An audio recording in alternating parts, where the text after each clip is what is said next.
Yeah, cold nights I must confess, yeah.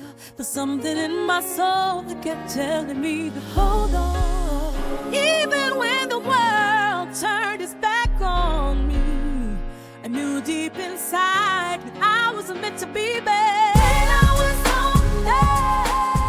Welcome back to When I Was Homeless. I'm Gabby Cunningham, and as always, I am so glad you're here with us today. Today is Tuesday, December 31st, and this is the first time ever doing a same day release, meaning the same day we've researched, although that's a little inaccurate. We've been watching this for a couple of days now, but the same day we've done the research, the recording, the editing, and published. The reason for that is we have something incredibly urgent to talk about. It's something that's affecting everyone, everywhere. It's this intense cold front that's moving across the country.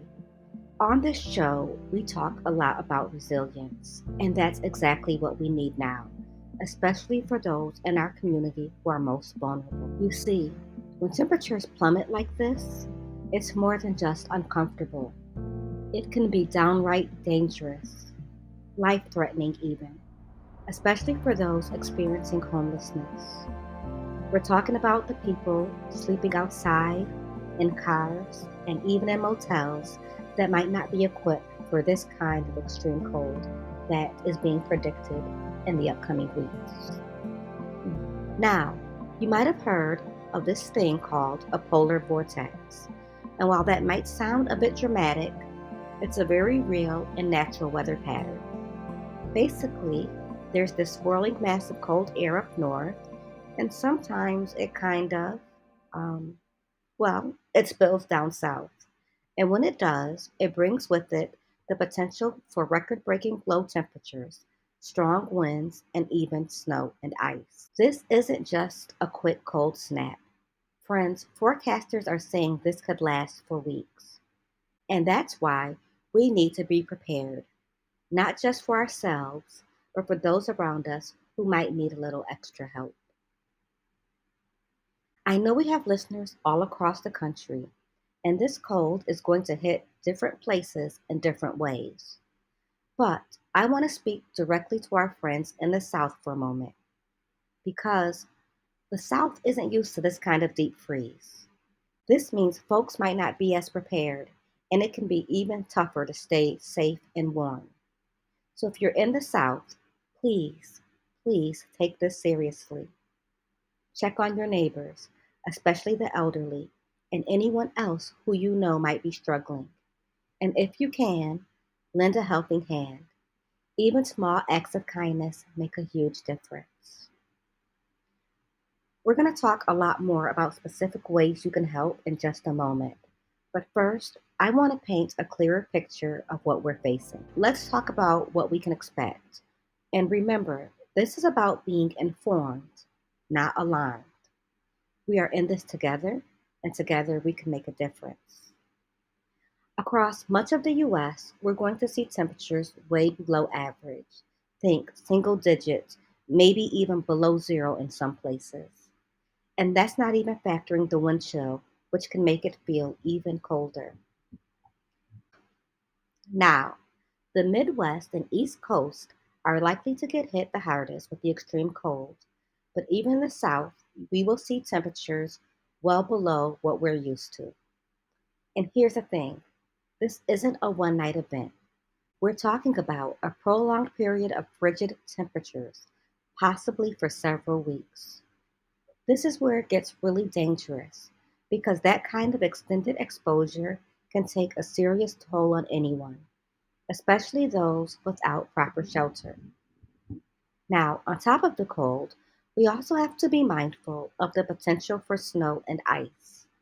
While the heaviest snow is expected in the north, parts of the south could see some wintry precipitation too, and that could mean hazardous roads, power outages, and even more challenges for those trying to stay safe and warm.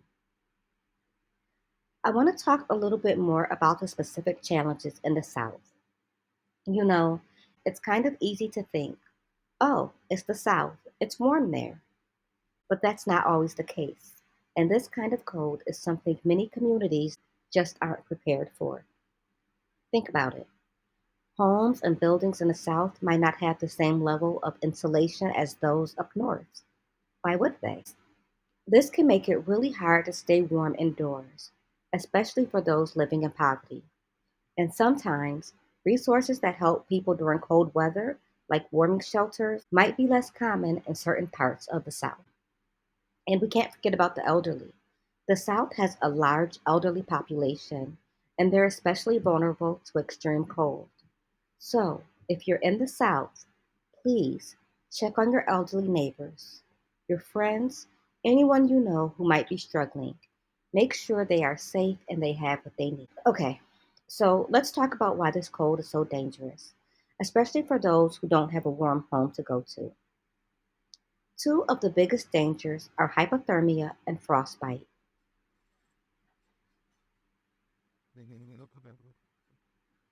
Two of the biggest Two of the biggest dangers are hypothermia and frostbite. Hypothermia is what happens when your body loses heat faster than it can produce it.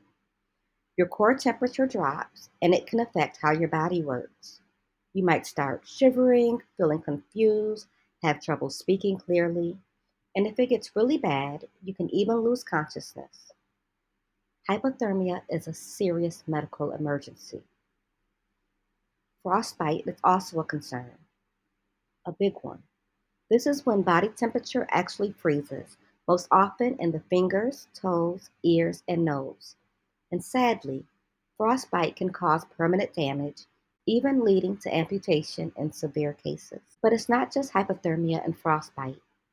Being out in the elements like this weakens your immune system, making it easier to get sick. Things like pneumonia, the flu, or even a common cold can become much more serious when you're exposed to extreme cold. And we can't forget about the mental and emotional toll this takes. Imagine trying to survive these conditions day after day after day. It can be incredibly stressful and can make existing mental health challenges even worse. And sometimes, in desperation, people might try to stay warm in ways that are actually dangerous. This includes sleeping too close to a fire, trying to find shelter under a bridge, breaking into abandoned buildings that may not be fire safe. These are things that can lead to accidents and injuries. Now, I know we have a lot of different listeners, and people experience homelessness in different ways. Some folks are sleeping outside, completely exposed to the elements. Others might be living in their cars, which offers some protection, but it still can be incredibly dangerous, especially if the car breaks down or runs out of gas. And then there are those staying in motels, which might seem like a safer option, but often those rooms don't have good heating and people may not have enough blankets or warm clothes. Friends in the South, I keep coming back to you. Pay attention. We also need to remember those who are especially vulnerable: the elderly, people with disabilities, those struggling with mental health challenges, and families with children. They all face unique challenges in this weather. So, what can we do? Well, first, we need to be aware. We need to understand the risks and spread the word. Talk to your friends, your family, your neighbors. Share this podcast episode on your social media. Send it to friends. Post on your community pages. Post on your community pages like next door. Let people know what's happening and how they can help. And of course, we need to support the organizations that are working tirelessly to help those experiencing homelessness. Donate what you can: warm clothes, blankets, sleeping bags, even money. Every little bit helps. And if you have the time, consider and if you have the time, consider volunteering. And if you have the time, consider volunteering at a local shelter or soup kitchen. Of course, make sure you stay safe and those at home are safe. Do not put yourself in danger. But if you can help, please do.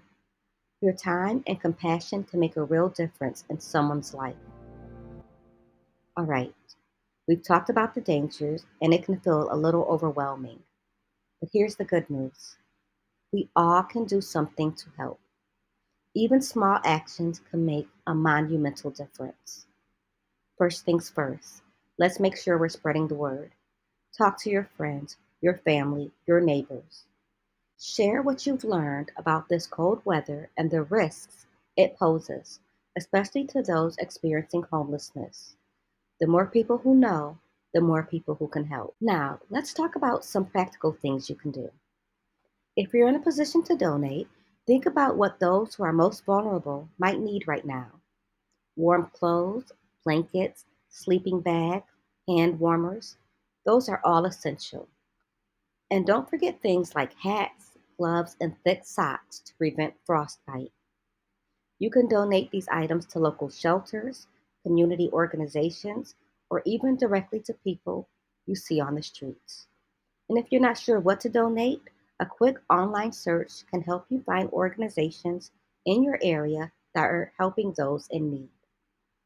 Now, donating items is fantastic, but sometimes the most valuable thing you can do is give your time.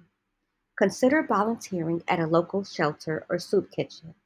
You can serve meals, organize donations, hand out blankets or bottles of water, or simply offer a listening ear and a warm smile. Another thing that might be needed at shelters that is often overlooked are childminders. The parents there are already overwhelmed, they're likely afraid, their children are as well, and having someone come in to help entertain the children goes a long way. Here's something else to think about. Do you know of any buildings in your community that could be used as temporary warming shelters? Maybe an old church, a community center, a vacant storefront. Maybe you have property. If so, reach out to local officials or community leaders and see if it's possible to open those spaces up to those in need. And of course, if you own the space, think about how you might be able to open it up to those in need. Of course, we can't forget about the power of financial donations. Even a small amount can go a long way in helping organizations provide essential services like food, shelter, and medical care. Friends, I know not everyone is in a place. Friends, I know not everyone is in a position to donate money or volunteer their time, but there are still things you can do. Check on your neighbors, especially the elderly and those who live alone. Make sure they have what they need to stay warm and safe. And if you see someone on the street who looks like they're struggling, please don't hesitate to offer help. Maybe it's a warm drink, a blanket, or simply a kind word and a moment of pure human connection.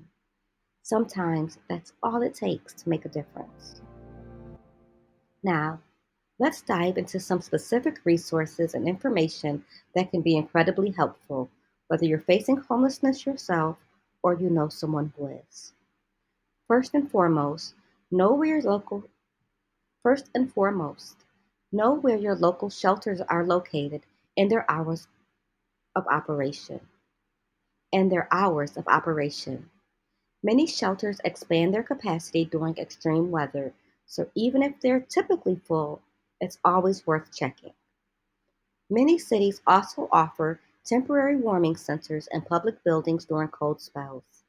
These can be libraries, community centers, even churches. Keep an eye out for announcements from your local government or news sources about where these warming centers are located. And here's a really important number to remember: 211.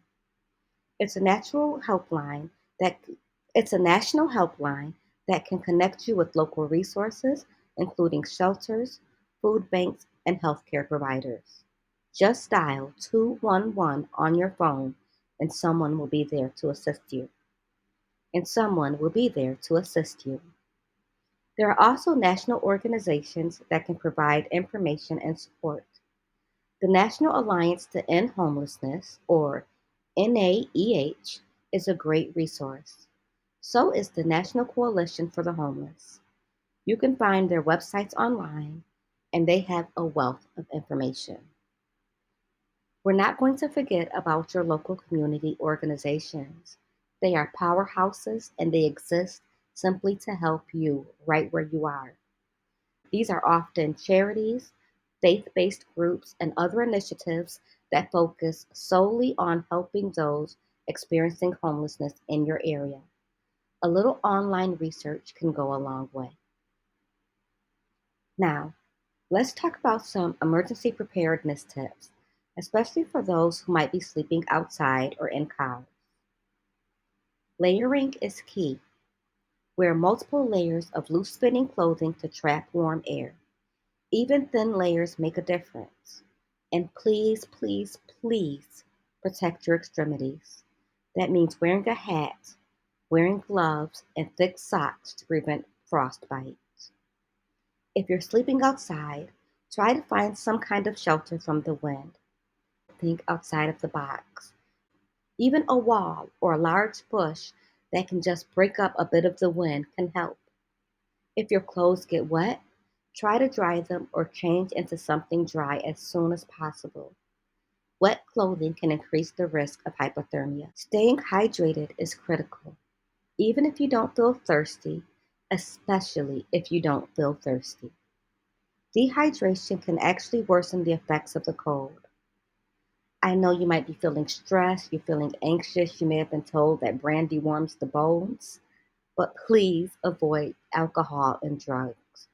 They can impair your judgment and make you more susceptible to hypothermia. Okay, let's shift gears a little and talk about those who might be staying in motels. Now, a motel room might seem like a safe haven from the cold, and in some ways it is, but it's important to be prepared, especially if the power goes out or if the heating isn't reliable. One of the best ways you can do this is try to insulate your room as much as possible. Use blankets, towels, even newspapers to block drafts around windows and doors. If you're using a space heater, please be extra cautious. Make sure it's in good working order and placed away from anything flammable, and never ever leave it unattended. Oh, and here's something many people don't think about: carbon monoxide. So many motel rooms lack carbon monoxide detectors. If you're using any kind of fuel burning appliance, like a kerosene heater or a gas stove, make sure there's proper ventilation to prevent carbon monoxide poisoning. It's a silent killer. Please, please be mindful. Please be careful. And if you're staying in a motel, please, please check on your neighbors, especially if they're elderly or disabled. They might need some extra help staying warm and safe. Now, I also want to share some creative solutions that can help in a pinch. Have you ever heard of portable hand warmers? They're like these packages that you can activate and they just provide hours and hours of really nice warmth. They're pretty inexpensive. I think you could get them for like $1 to $2 each at the gas station, at Walmart, and they're a lifesaver in emergencies. Emergency blankets are another great option. They look like aluminum foil. They're the lightweight reflective blankets that can help retain body heat. You can find them at most camping or outdoor stores. I believe I've even seen them at Walmart. Also, check your first aid kits because you may already have one. If you have a sleeping bag, consider getting a sleeping bag liner. These are also available at camping stores, on Amazon, and at Walmart. They're like an extra layer of insulation and they can add a surprising amount of warmth. Towels, sheets, clothing, even newspaper or magazine pages can serve as substitute liners. And for those staying in cars, think about ways to insulate your vehicle. You can use cardboard, blankets, even reflective window coverings to help trap heat inside. Now, I know some people might be tempted to try DIY heating solutions. And while there are some safe and effective options out there, like using terracotta pots and candles, please be extremely cautious. Never leave an open flame unattended, and always, always make sure there's proper ventilation. Friends, when it comes to DIY, please do your research and act with safety and prudence. Now is not a time for taking risks. So, now let's talk about some of the what if scenarios. Because when it comes to extreme weather, it's always better to be prepared for the unexpected. What if the power goes out? Well, first, remember those layers and blankets we talked about? They're even more important indoors when the heat's not working. If you have to use candles, please be incredibly careful. Make sure they're in safe holders away from anything flammable. Do not get too close, especially young children and the elderly, and never leave them unattended. If you're with others, try to group together in a small enclosed space. Sharing body heat can actually make a very large difference. And also, heating up one small area as opposed to multiple small areas or one large area is much easier and conserves energy and fuel. Make sure you have some non perishable food on hand, things that don't require cooking or refrigeration.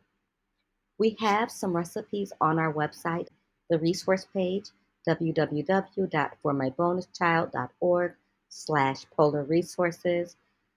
If you need water and there's snow on the ground, you can melt it for drinking. Make sure you boil it thoroughly first to make it safe. A battery powered radio can be a lifesaver during a power outage. It can give you updates on the situation and let you know if there's any warming centers open. And if conditions get really bad, you might need to seek shelter in a public building, like a library or community center if they're available. There's no shame in doing so. Don't feel like it's not for me, it's for everyone else. If you need it, they're there for you. Now, what if you're in a car and it breaks down? First, let's try to prevent this from happening in the first place. Now is the time to check your car battery, antifreeze, and tire pressure before the storm hits. And keep your gas tank at least half full to prevent the fuel lines from freezing. But if your car does die, stay with the vehicle. It's easier to be found that way and it provides some shelter. Use your hazard lights, flares, or a brightly colored cloth to signal for assistance. If you need to run the engine to warm up, do it sparingly and for short bursts, and make sure you have proper ventilation to avoid carbon monoxide poisoning. Use blankets, floor mats, and anything you can find to insulate the car's interior. And finally, what if it's just too dangerous to sleep outside, which is a very real possibility? Friends, if that's the case, please seek alternatives. Remember those shelters we talked about? Know where they are, how to get there, and when they're open. If you're really in a bind, you might consider temporary refuge in a 24-hour business like a grocery store or fast food restaurant. And don't be afraid to ask for help. Reach out to friends, family, even strangers. People want to help, but they might not know how. If you absolutely have to sleep outside, try to find If you absolutely have to sleep outside, try to create some kind of improvised shelter using a tarp and blankets. Find a location that's out of the wind and elements as much as possible. Don't forget your layers. Put on everything you have if you have to. Before we go, we can't forget about our animal companions. If you're facing homelessness with a pet, please know that you're not alone and there are some resources available to help. Many shelters do allow pets, and some even have special programs to care for your animal. And some even have special programs to care for animals. If you're unsure whether a shelter is pet friendly, don't hesitate to call and ask. If you're staying in a car with a pet, make sure they have a warm place to sleep away from drafts. And never leave them alone in the car for extended periods, especially if the engine is off. And just like us, pets need to stay hydrated in cold weather. Make sure they have access to fresh, unfrozen water. If you see someone on the street with a pet who looks like they're struggling, Consider offering assistance. Maybe it's a blanket for the animal, some pet food, or even just a kind word and a moment of connection. And remember, if you're in a position to help, consider donating to animal shelters or rescue organizations. They're, o- they often provide they often provide vital services to pets experiencing homelessness, including food, shelter, and medical care. Our animal companions are often our greatest source of comfort and companionship, especially during difficult times.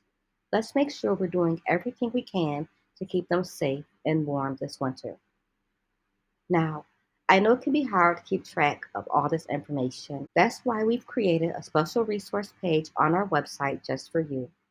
You can find it at www.formybonuschild.org slash polar resources. We'll be updating it regularly with helpful links, phone numbers, articles, even videos to help you stay informed and take action. So, as we wrap up, let's recap some of the most important takeaways. This cold weather is serious. It's not just a minor inconvenience, it's a potentially life threatening situation, especially for those without adequate shelter. We all have a role to play in helping those in need, whether it's donating items, volunteering our time, or simply spreading awareness. Every action counts, and we're all called to action. Remember these key resources: local shelters, warming centers, the 211 helpline, and community organization. They're there to help, so don't they're there to help, so don't hesitate to reach out.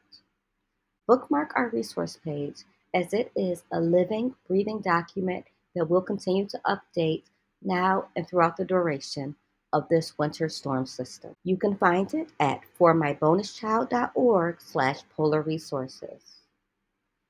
And finally, please be prepared. Know what to do in case of power outages, car troubles, or if it becomes unsafe to stay outside. Most importantly, let's remember the human element. I can't emphasize enough how important it will be during this time for us to check on our neighbors, offer a helping hand to those in need, and spread kindness wherever we go. Thank you for listening and thank you for caring. Tomorrow, we will release the powerful episode we originally had scheduled for today, and it'll be a wonderful way to bring in the new year. I know you're going to love it, so please subscribe now so you don't miss a thing. This is Gabby Cunningham, reminding you that every act of kindness makes a difference and every story matters, including yours.